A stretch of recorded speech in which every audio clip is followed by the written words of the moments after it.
2 Samuel chapter 2, verse 1. After this, David asked the Lord, "Should I move back to one of the towns of Judah?" "Yes," the Lord replied. Then David asked, "Which town should I go to?" "To Hebron," the Lord answered. Verse 2. David's two wives were Ahinoam from Jezreel and Abigail, the widow of Nabal from Carmel. So David and his wives, verse 3, and his men and their families all moved to Judah, and they settled in the villages near Hebron. Verse 4. Then the men of Judah came to David and anointed him king over the people of Judah. When David heard that the men of Jabesh Gilead had buried Saul, verse 5, he sent them this message: "May the Lord bless you for being so loyal to your master Saul and giving him a decent burial." Verse 6, "May the Lord be loyal to you in return and reward you with his unfailing love.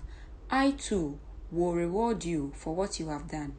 Verse 7, "Now that Saul is dead, I ask you to be my strong and loyal subject like the people of Judah who have anointed me as their new king." Verse 8, "But Abner, son of Ner, the commander of Saul's army, had already gone to Mahanaim with Saul's son Ishbosheth."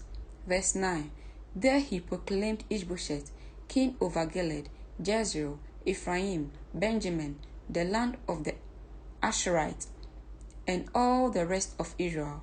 Verse 10, "Ishbosheth, Saul's son, was 40 years old when he became king. He ruled from Mahanaim for 2 years. Meanwhile, the people of Judah remained loyal to David." Verse 11, "David made Hebron his capital, and he ruled as king of Judah for 7.5 years. Verse 12, "One day, Abner led Ishbosheth's troops from Mahanaim to Gibeon." Verse 13, "About the same time, Joab, son of Zeruiah, led David's troops out and met them at the pool of Gibeon. The two groups sat there, facing each other from opposite sides of the pool."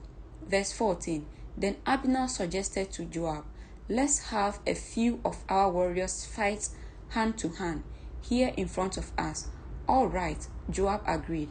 Verse 15, "So 12 men were chosen to fight from each side, 12 men of Benjamin, representing Ishbosheth son of Saul, and 12 representing David."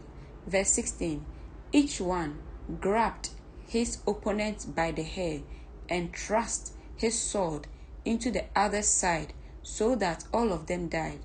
So this place at Gibeon had been known ever since as the Field of Swords. Verse 17, "A fierce battle followed that day, and Abner and the men of Israel were defeated by the forces of David."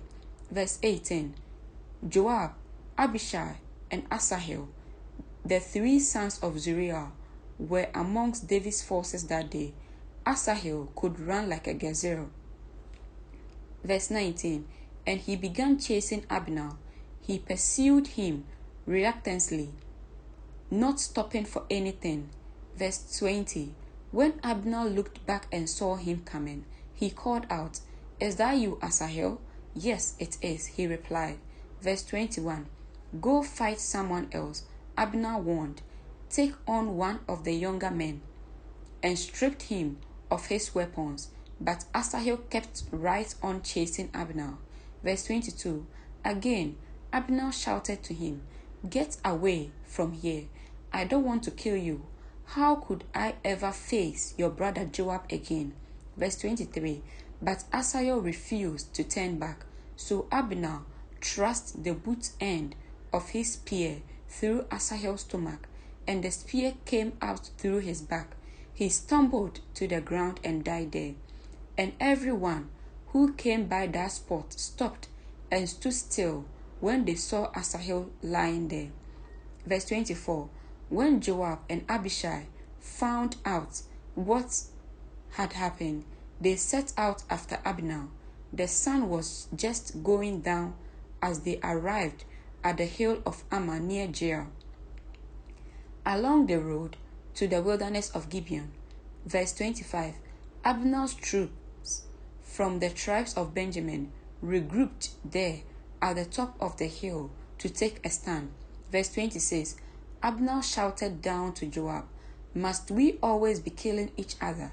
Don't you realize that bitterness is the only result? When will you call off your men from chasing their Israelite brothers?" Verse 27, then Joab said, "God only knows what would have happened if you hadn't spoken, for we would have chased you all night if necessary." Verse 28, so Joab blew the ram's horn, and his men stopped chasing the troops of Israel. Verse 29, all that night, Abner and his men retreated through the Jordan Valley. They crossed the Jordan River, traveling all through the morning, and didn't stop until they arrived at Mahanaim. Verse 30, meanwhile, Joab and his men also returned home. When Joab counted his casualties, he discovered that only 19 men were missing in addition to Asahel. Verse 31, but 360 of Abner's men had been killed, all from the tribe of Benjamin. Verse 32, Joab and his men took Asahel's body to Bethlehem and buried him there in his father's tomb. Then they traveled all night and reached Hebron at daybreak. Amen.